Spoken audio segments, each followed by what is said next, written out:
এই ঠান্ডা লাগার ক্ষেত্রে কিন্তু মানে বাচ্চারাও খুব এফেক্টেড হয়, আবার বৃদ্ধ মানুষ, বয়স্ক যারা আসে, তাদের কি ধরনের সমস্যা দেখা দিতে পারে, আর তারা কিভাবে সাবধান থাকবে যদি একটু বলে দেন।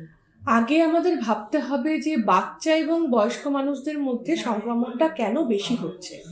এই দুই এজ গ্রুপের মানুষের মধ্যে যেটা হয়, এনাদের ইমিউনিটির পরিমাণটা কিন্তু রোগ প্রতিরোধ ক্ষমতাটা তুলনামূলক কম। বাচ্চাদের তখনও পুরোপুরি তৈরি হয় না, একটা পূর্ণবয়স্ক মানুষের মধ্যে সেটা পুরোপুরি রোগ প্রতিরোধ ক্ষমতা তৈরি হচ্ছে, বয়স্ক মানুষদের আস্তে আস্তে রোগ প্রতিরোধ ক্ষমতা কমে আসছে, যে কারণে শুধু ঠান্ডা লাগা নয়, যে কোনো রোগের প্রকোপই এই দুই বয়সের মানুষের মধ্যে বেশি দেখা যায়।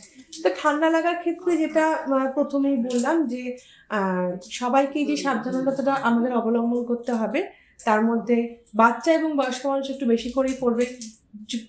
সকাল এবং সন্ধ্যের দিকে খুব প্রয়োজন ছাড়া আমরা বেরোবো না।